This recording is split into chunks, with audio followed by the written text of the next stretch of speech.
How's it going, guys? It's going off grid again. We're in the power room. It's getting later in the day. By the end of the day, we made probably about 24, 25 kilowatts. 24 kilowatts probably. Still very sunny out. And I got my new 8000 watt inverter in the mail. Super excited. Really excited, actually. And immediately I opened it up because I like to see what's inside. I like to check everything, make sure everything's tight, which it always is from this company anyways. And immediately I noticed something very different. So on this one here, let's get out your light so you can see something here. You got these are your output FETs here. You see the size? Put my finger beside it and I'll let you see the size of it. Alright, here is the new inverter. Look at the size of these MOSFETs. They're massive, and I'm hoping bigger means better, because I could tell from the other inverter the output was the weakest point. You can see they have modded it, so looks like they're getting smart and they're upgrading it. So, and my other one it could do 8,000 watts. I pulled too much power, it got too hot, and it fried. This one is doing good, but I've noticed there is less of them. Look at it, there's 2, 2, 2, 2, where before, let's see, it had 2, 2, 2, so 1, 2, 3 rows there, so 6 there, 6 there. So it had 12 of the smaller MOSFETs, and this one has 8 of these larger MOSFETs. So it looks like it is a different design, and it looks like, if you look here, it is upgradable. Well, not upgradable, but there is a higher output powered unit. That's interesting. Or maybe, yeah, there should be a higher output unit than this. That's cool. I really like this. Everything looks pretty good. See, fusing's the same. The input board is identical. I can't tell anything different on the input board, but my input board, it works. Right here, my input board works. My output board is what fried, and then took out the input board, but only a couple MOSFETs fried. A few fuses went, replaced the fuses, replaced the 2 MOSFETs, works fine. So I gotta look up these part numbers, so I don't know exactly what these are. But usually in MOSFETs, the bigger ones are better. And these are definitely bigger.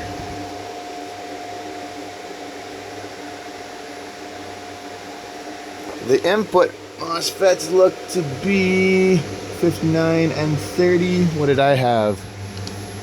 This is 59. Yeah, so the input MOSFETs are the same. Sorry, my cell phone's it's really bad at focusing. Input cable, or the output cable, is still heavy duty like the last one. Yeah, seems to be all in all very well done.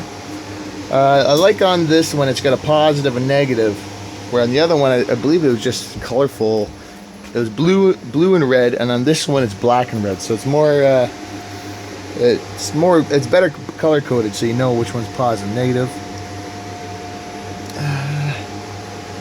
Yeah, all in all, I really like this. It looks very good.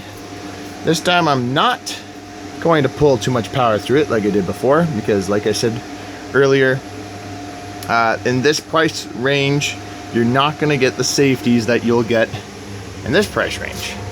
This is 3 times the price. So anyways, thanks for watching. Alright, so I just did some Googling on these new MOSFETs. They are awesome. They are much better than these. Here's the other one. Hold on, let me make sure this is... Yeah, see, we had some power left over. I don't want to fry this thing. So, I just put it like this. There's the original ones. There was... Oh, buddy. Be careful. Okay. There's 8 of these on this one, the new one. And there was 12 of these on the old one. These ones here, these smaller ones, have a 60 amp continuous at 100 Celsius. These ones have 80 amp continuous at 100 Celsius. These ones could, at 25 Celsius, could hold, what was it, 120 amps at 25 Celsius. These are 160 amps at 100 Celsius. These ones could pulse 160 amps. Could pulse. So like a motor starts, boom, 160 amps. These ones, 300 amps. These are the specs. And I also believe these ones, they can switch back and forth faster than these ones can. So that's just from a quick Google search. Look at that, I already got crap on it. There we go. Excuse me. Got all these leftover parts from taking mine apart. Oh, also, I bought these suckers right here off eBay, and I'm pretty sure they're fake. Freaking douchebags. Look at it. It looks different, and it's smaller. Oh, you can't get to see nothing. Okay, here. See that? It's smaller than the original that I got from this inverter company. These things are junk. I'm pretty sure they're fake, and if they're not fake, they suck, because every time I put one in, it just blows up. So I don't think that they have the same 600 volt rating, or something. There's something wrong with these ones. So I gotta look into that some more. Anyways, let's get this thing back together. We're gonna hook it up, we're gonna use it, and then as soon as all my water cooling supplies come in, these are getting copper heat blocks with thermal paste in between every one of these. And it's gonna be, so what happens is these fans turn on when this gets hot. But I'm gonna have it so these fans are gonna be controlled by a different controller, which are gonna be sensing all of them. And then the liquid cooling's always gonna be running. So liquid cooling is gonna be keeping everything going. So, but the problem with that is these transformers will, if these get hot and these are cool, so I might have to have these fans always running at a low speed. We'll see. This is gonna be a little adventure, but right now I want to replace that sucker, because that thing has been working its butt off. It's running 2 window air conditioners, and sometimes my wife forgets to shut them off before starting that vacuum cleaner, which takes 1800 watts continuous, and I don't even know what to start. I can't believe that thing even runs off this little inverter. But yeah, so the way we're going, and look at that, we're at 23 kilowatts. Entire house is off grid, and yeah, I'm just about to do the swap. Here we go.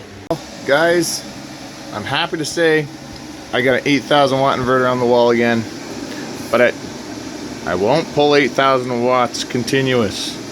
Remember, that is a peak rating, not continuous rating. I don't even think I would want to pull 7000 watts continuous. I do 6500, no problem, and I have done 6500. One thing I have noticed, the fans came on. My other one on the output side, when the fans came on, it was always warm. Always. This side was kind of warm. This side was always warm.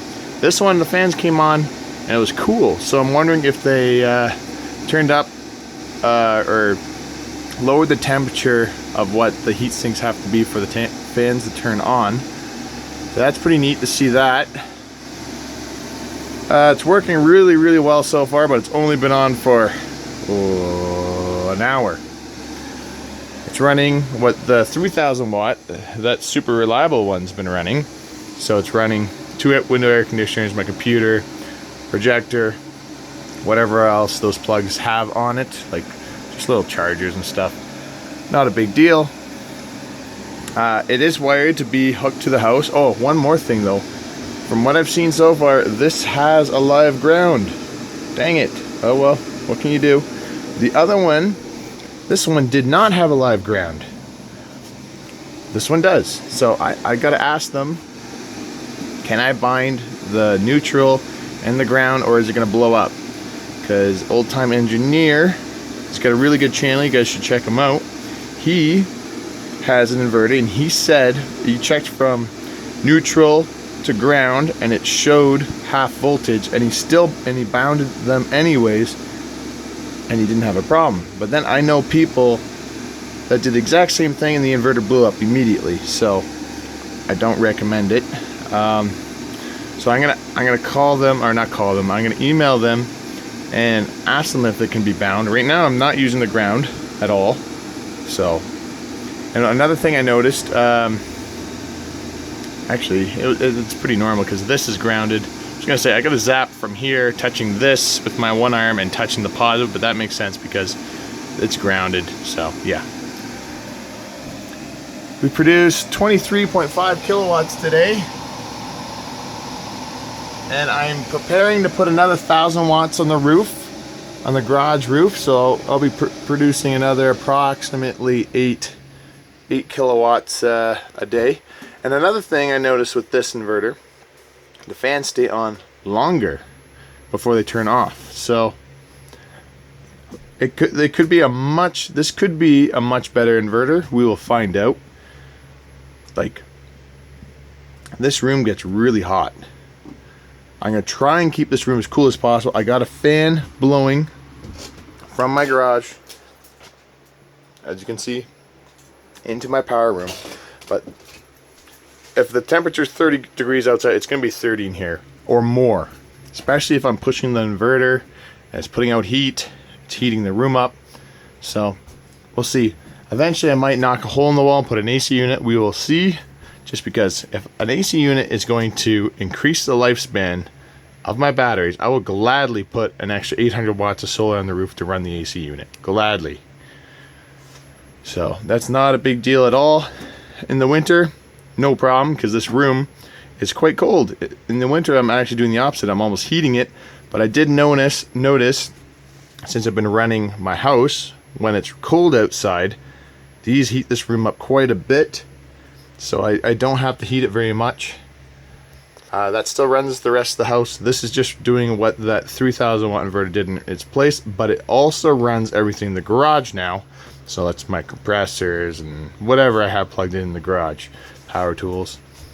So, oh, and the best thing about it, my wife loves this. She can run her vacuum cleaner and her AC units. Super happy. So, I'm really happy. She's super happy. It's a win-win. Gonna try and get this one working still. I would like to do all the modifications on this one. This one here. It will be liquid cooled. If not, it'll be on that one. But I would rather do all my liquid cooling experiments on this one. One thing I just realized is this heatsink is black and the other one's silver. Anyways, thanks for watching, guys. Hope you enjoyed the video. Hit the like button. Well, one thing I've noticed straight off the bat, my other unit, the fans rarely turned on. Like, you had to pull 3,000 watts for the fans to turn on.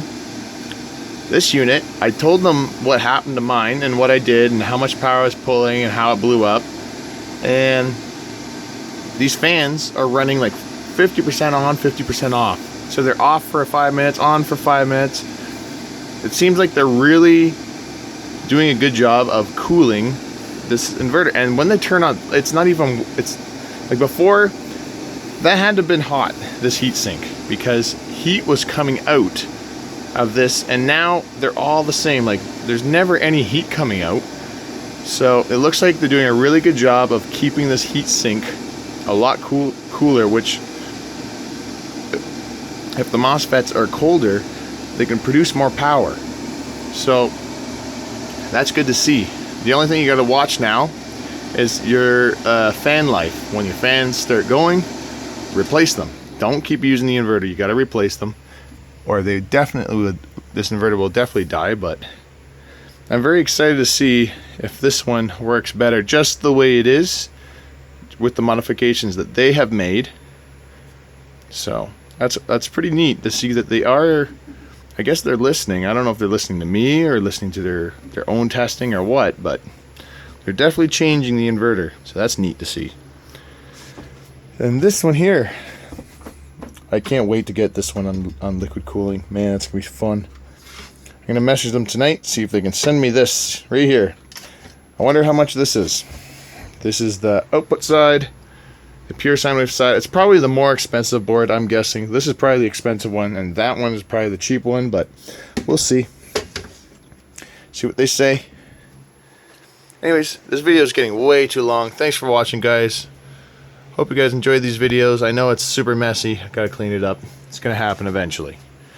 And hit the like button, helps a lot. See you later.